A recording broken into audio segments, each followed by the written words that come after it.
자, 구성요건조 고입니다. 자, 13조 봅니다. 자, 13조가 고의범 조문입니다. 자, 죄의 성립 요소인 사실을 인식하지 못한 행위는 벌하지 않는다. 일단 끊어볼게요. 다시 한번 읽어볼게요. 자, 여기서 죄의 성립 요소인 사실을 뭐라 합니까? 객관적 구성요건 요소라고 하죠. 그리고 인식했을 때 고의가 되는데 인식을 못하면 고의범으로 처벌하지 않게 됩니다. 자, 이건 적지 마세요. 노트에 나와 있으니까요. 제가 3단계 체계로 말씀드렸죠. 구성요건 해당성, 위법성, 플러스 책임인데 이 세 가지가 성립하면 모두 구비되면 범죄가 성립했다라고 했잖아요. 그런데 이 구성요건이 두 토막 쪼개진다 그랬습니다. 쪼개질 때 위에 것을 객관적 구성요건 요소, 밑에 것을 주관적 구성요건 요소라고 했죠. 그 중에서 이 주관적 구성요건 요소의 대표적인 것이 고의라고 했는데 고의라고 하는 부분은 이 객관적 구성요건 요소를 인식해야 된다라고 말씀드린 바 있잖아요. 그 부분을 보도록 합니다. 자, 여기서 노트 펴볼게요. 자, 노트를 펴보면 자, 죄의 성립 요소인 사실이 제가 객관적 구성요건 요소라고 했습니다. 그것이 밑에 보면 주체, 객체, 행위, 결과가 있는데 이 모든 것들이 다 뭐다? 객관적 구성요건 요소다. 그 밑에 뭐가 있다? 그 밑에 고의가 있다. 고의라고 하는 것이 내가 범죄 행위를 할 때에 주체, 객체, 행위, 결과를 인식해야 된다. 인식. 그 인식을 했을 때 고의범으로 처벌하는 것이고 인식을 못하면 고의범으로 처벌할 수 없는 거예요. 지금 여기까지를 제가 읽었죠? 죄의 성립 요소인 사실을 인식하지 못했을 때는 벌하지 않는다. 그쵸? 이 부분이 어디 나와 있습니까? 이 부분이 제가 13조 읽었잖아요. 13조 본문에 나와 있습니다. 자, 다시 한번 올라가 볼게요. 죄의 성립 요소인 사실을 인식하지 못한다. 여기서 끊으면 그 다음에 단이 나오잖아요. 단. 이 단을 단서라 합니다. 그러면 그 앞에 부분을 본문이라 하고요. 그래서 13조는 본문과 단서로 구성되어 있습니다. 자, 다시 한번 읽어볼게요. 자, 밑으로 내려오면 인식했을 때 고의가 되고 인식을 못하면 고의범으로 처벌하지 않는데 다만 그 인식하지 못했다라고 하는 부분에 과실이 존재한다면 과실범 처벌 조항이 있을 때 안에서 과실범으로 처리가 가능합니다. 그 부분이 단서에 나와 있어요. 자, 단서 읽어볼게요. 법률에 특별한 규정이 있을 때에 하나요. 그 특별 규정이 바로 뭐다? 14조에 나옵니다. 그게 과실범 처벌 조항인데 그런 조항이 있을 때에 한해서는 예외로 한다. 즉 처벌하겠다는 얘기죠. 자, 다시 한번 일로 들어옵니다. 인식하지 못했다는 부분에 대해 있어서 과실이 있다면 과실범 처벌 조항이 있는 경우에 한해서 과실범 처벌하겠다. 이 부분은 어디 나온다고요? 단서에 나온다. 그래서 위에 부분은 본문에 나오고 밑에 부분은 단서에 나오죠. 그렇죠? 그래서 여기 보시면 고의를 먼저 검토합니다. 고의를 먼저 검토하고 고의가 부정될 때에 그 다음에 과실을 검토한다. 이 부분을 저 뒤에서 배우는데 보충관계라 해요. 보충관계. 보충관계. 즉 과실범이라고 하는 것은 고의가 부정될 때에 비로소 나중에 검토하는 부분이기 때문에 보충관계라고 한다. 자, 됐죠? 자, 됐습니다. 자, 그러면 다시 이 기본서 와볼게요. 자, 여기 다 읽었죠? 다 읽었습니다. 지울게요. 자, 밑에 개념 볼게요. 자, 고의란 구성요건에 해당하는 객관적 사실. 이걸 뭐라 그래? 객관적 구성요건 요소. 다른 말로 범죄 사실을 인식하고 그것을 실현하는 의사를 고의라고 한다. 즉 고의라고 하는 것은 인식 플러스 고잖아요. 고, 그쵸? 고란 말은 and입니다. and. 이때 인식이라고 하는 부분을 지적 요소라고 해요. 지적 요소. 좀 밑에 나오죠? 지적 요소라고. 그쵸? 그리고 실현하는 의사를 여기 나오죠? 여기. 의지적 요소라고 합니다. 그래서 고의라고 하는 부분은 지적 요소 플러스 의지적 요소로 이루어져 있습니다. 자, 올라가 볼게요. 자, 그런데 법정은 어떻게 되어 있습니까? 이 객관적 구성 요건 요소를 인식하고 인식이 바로 뭐다? 지적 요소. 만 규정이 되어 있죠. 그래서 이 부분입니다. 이 지적 요소는 우리 형법 조문에 있다.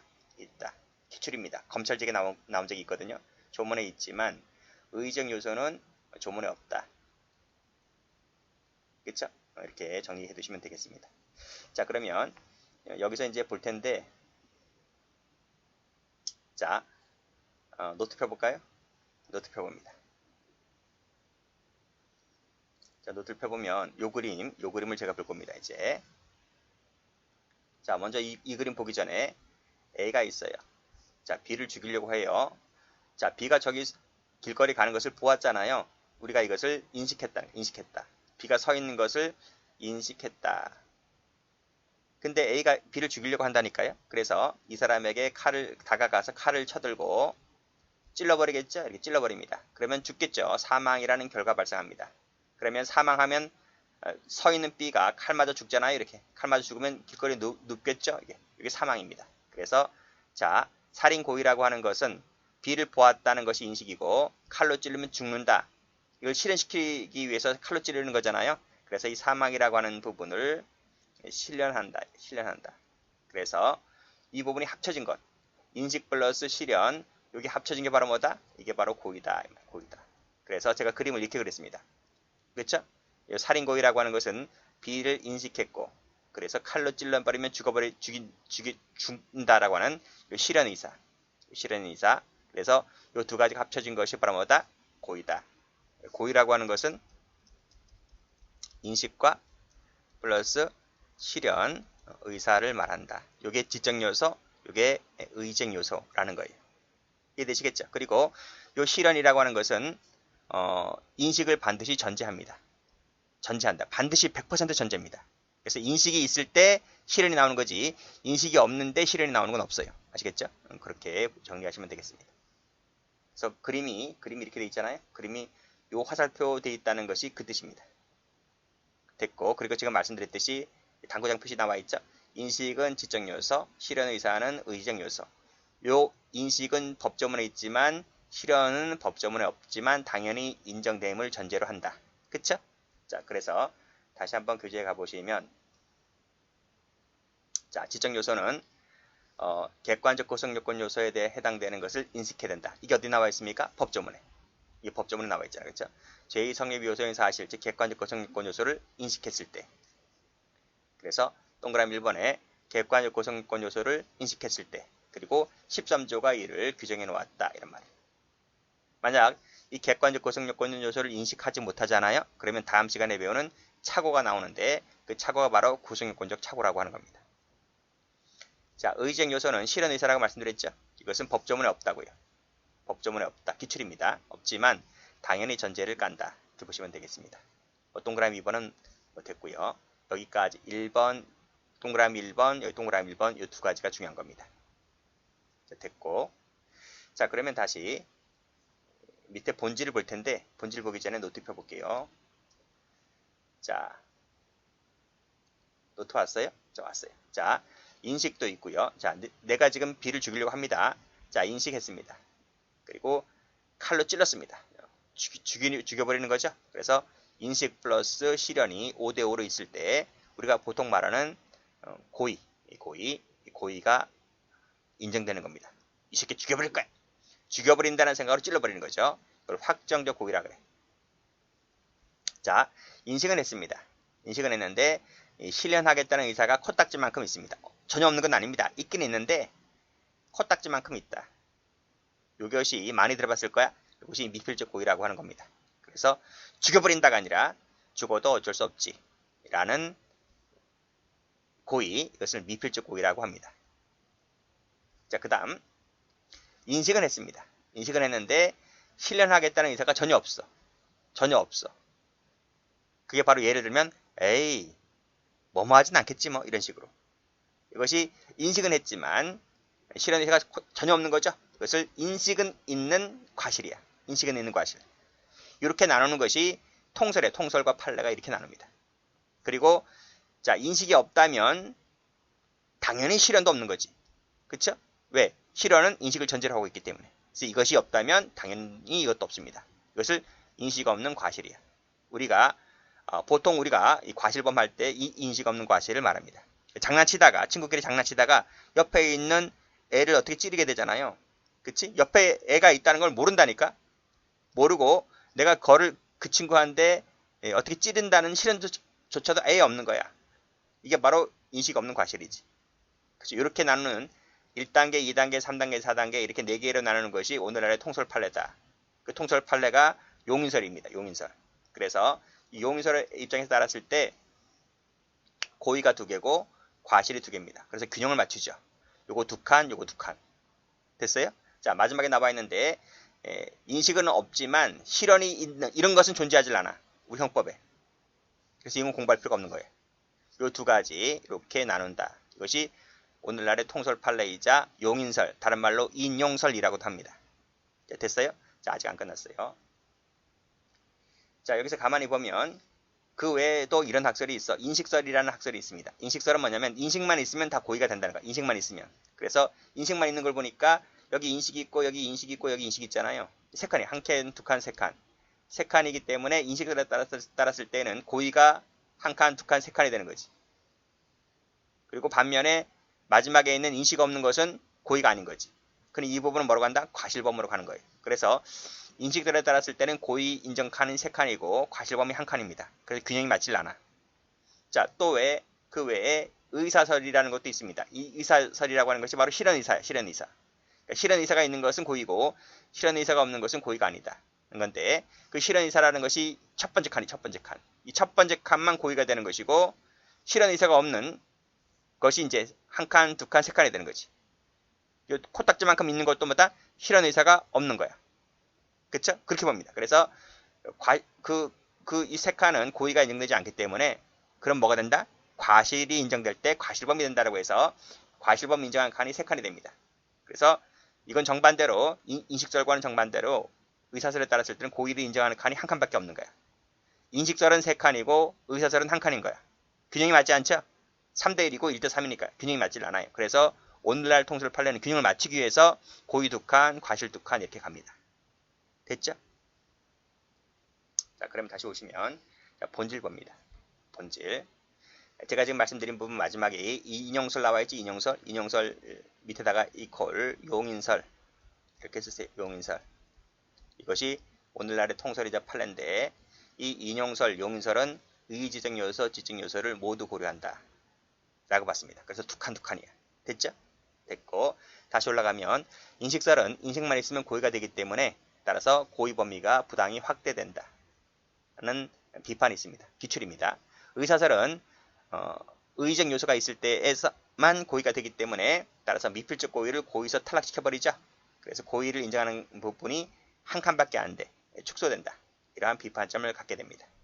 그래서 이러한 비판점 때문에 뭐가 통솔 판례가 된다? 그렇죠. 짬뽕설이라고 하는 용인설, 인용설이 오늘날의 통설이 되는 겁니다.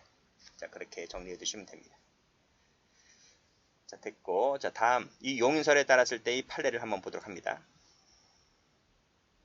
자, 다음 페이지 가보면 자, 미필적 고의 나오죠. 여기서 미필적 고의가 있었다고 하려면 인식 검은색입니다. 인식 동그라미, 용인 동그라미. 밑에도 미필적 고의가 있었다고 하려면 인식 동그라미, 용인 동그라미. 그 밑에도 부작위범도 마찬가지입니다. 부작위범도 똑같이 용인 동그라미, 인식 동그라미. 이면 족하다. 그리고 확정적, 불확정적, 미필적 다 됩니다. 그렇죠? 다 돼요. 다 인정합니다. 자, 그리고 이 판례, 두 번째 판례에다가 별표를 하나 박아둡니다. 왜 박아두냐면 마지막이 잘 나와요. 최근에 아주 잘 나와요. 자, 이 미필적 고의에서 용인하고 있었는지 여부는 밑에 일반인 밑줄 그으시고 행위자 밑줄 그으시고, 즉 일반인의 이라면 그 해당 사실이 발생 가능성을 어떻게 평가할 수 있는가를 고려해서 행위자 입장에서 그 심리 상태를 추인하겠다. 이 부분에 대해서 학설 입장은 없어요. 학설의 입장이 여기에 대해서 무슨 얘기를 하고 있지 않습니다.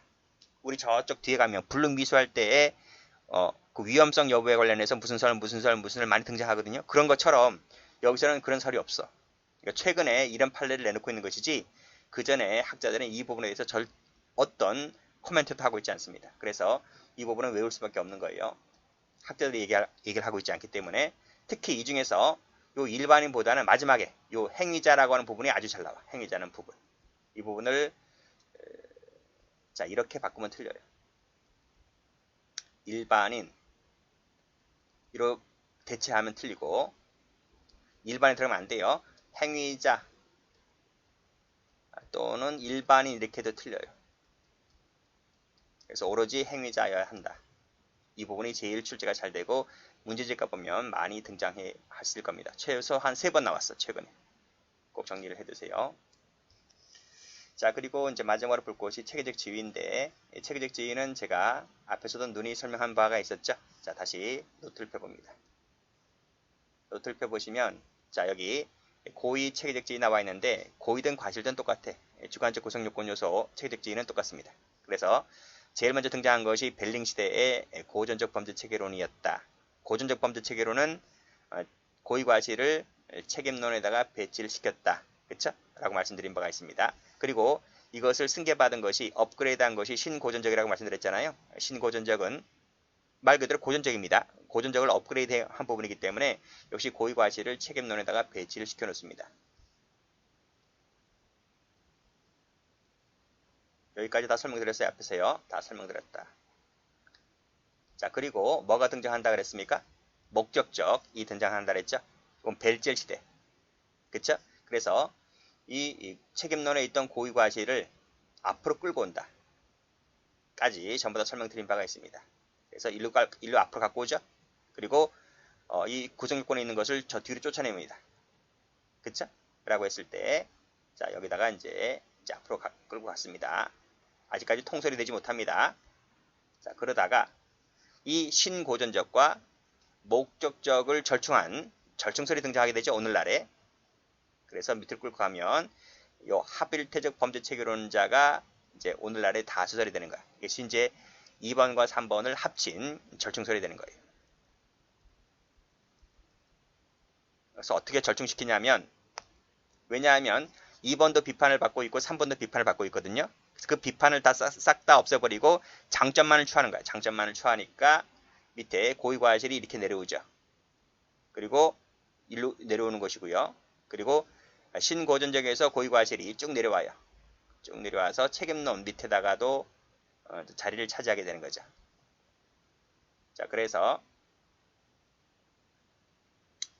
이 합일태적 범죄 체계론에 따랐을 때는 고의 과실이 구성요건에도 있고 책임론에도 가 있는 거예요. 그래서 합일태적은 어떻게 부르냐면 구성요건에 있는 고의 과실을 구성요건적 고의 또는 구성요건적 과실 이렇게 부르고 책임론에 있는 고의 과실을 책임고의 또는 책임과실 이렇게 불러요. 고의라는 말을 다른 말로 바꿔 쓰면 구성요건적 고의를 불법고의 또는 의도 반가치로서의 고의, 책임고의를 심정 반가치로서의 고의 이렇게 다르게 부른단 말이죠. 이 말이 한꺼번에 숙지가 좀 어려우면 이것만이라도 구성요건에 있으면 구성요건적 고의, 책임론에 있으면 책임고의 이것만이라도 알고 계시면 돼요. 됐어요? 됐어요. 이것이 오늘날의 통설이다. 이렇게 보시면 될 것 같고, 자, 이것도 시험 나온 적이 있는데 이 합일태적 범죄 체계론에 따랐을 때 고의 과실이 여기도 있고 여기도 있죠. 이것을 이중적 고의라 그래요. 이중적 지위. 여기도 있고 여기도 있다. 이중적 지위를 차지한다. 이 이중적 지위를 따랐을 때 가장 큰 논의 실익이 있는 것이 이것도 기출인데 위법성 조각사유 전제 사실에 대한 착오라고 합니다. 그저 뒤에 책임론에 가보면 배우는데 그때 그거 배울 때 실익이 있습니다. 왜 실익이 있는지는 그때 가서 말씀드릴게요. 줄여서 위전 차기를 하는데 그때 가서 설명드리도록 하고, 자, 일단 정리가 되셨죠? 자, 신고전적은 고의과실을 책임론에, 목적적은 구성요건에, 합일태적은 구성요건에도 책임에도 있다. 자, 됐죠? 됐습니다. 다시 교재와 볼게요. 자, 책임 요소설 나와 있죠? 말씀드렸지? 신고전적과 고전적은 책임론에다가 배치시켜 놓기 때문에 책임 요소서로 본다. 그래서 고의는 모든 주관적 요소와 함께 책임 요소가 된다. 책임 칸에 있기 때문에. 자, 구성요건 요소설은 뭐예요? 그쵸? 목적적 범죄 체계론에 따랐을 때. 즉, 고의와 과실은 어디에 있다? 구성요건 칸에 있다. 구성요건 칸에. 그래서 구성요건 요소설이다. 이렇게 부릅니다. 비판을 일단 보지 마시고. 일단 개념 정의만 확실하게 해두시면 돼요. 됐죠? 자, 시험에 제일 잘 나오는 것이 이 부분이죠. 이중적 지위설이 제일 출제가 잘 됩니다. 자, 이건 뭐다? 고의 과실은 구성요건에도 있고 책임에도 있다. 그게 이중적 지위설. 다른 말로 합일태적 범죄 체계론이 이 견해입니다. 그쵸? 자, 동그라미 2번. 자, 구성요건적 고의를 의사 무과치로서의 고의, 책임 고의를 심정 무과치로서의 고의 이렇게 부른다 그랬죠? 노트에 여기 나와 있잖아요. 여기하고 여기. 그게 동그라미 2번이란 말이에요. 근데 시험은 3번이에요. 3번. 여기서 위법성 인식은 고의와는 분리가 됐다. 즉 고의 내용에 포함되질 않아. 자, 이것은 나중에 위법성 인식 책임론 할 때 배우는데요. 자, 여기 다시 한번 노트 펴보세요. 자, 노트를 펴보시면 여기 신이라 그랬지. 신이라고 하는 것이 뭐냐면 여기 고의가 있잖아. 고의가. 이 고의가 있는데 이 고의 속에 이 부분이 위법성 인식이 포함된다는 거야. 위법성 인식이 고의의 내용이 된다. 고의 내용이 된다. 즉 고의 속에 위법성 인식이 포함된다는 견해가 신고전적이었어. 그런데 이 고의 과실을 앞으로 끌고 나갈 때, 벨젤이 앞으로 끌고 나갈 때 위법성 인식을 버리고 순수한 사실적 요소만 앞으로 끌고 나가요. 이때 목적적이 될 때 고의와 위법성 인식이 분리가 된다니까요. 그래서 고의가 앞에 가 있다면 위법성 인식은 여전히 책임이 있는 거야. 넌 내 자식이 아니다. 넌 이웃집 아버지가 바람 펴서 난 남의 집 자식이지 내 배가 아파서 난 자식이 아니라고 해가지고 이 친구는 버리고 순수한 사실적 요소만 앞으로 끌고 갑니다. 그래서 목적적이 되었을 때 고의와 위법성 인식이 분리가 돼버려. 이것이 오늘날까지 승계가 됩니다. 승계가 되어서 역시 위법성 인식은 오늘날 통솔에 해당되는 하빌터적에 내려갔을 때도 당연히 위법성 인식이 책임론에 가 있는 거지. 근데 한 번 떨어졌으면 다시 재결합이 안 돼.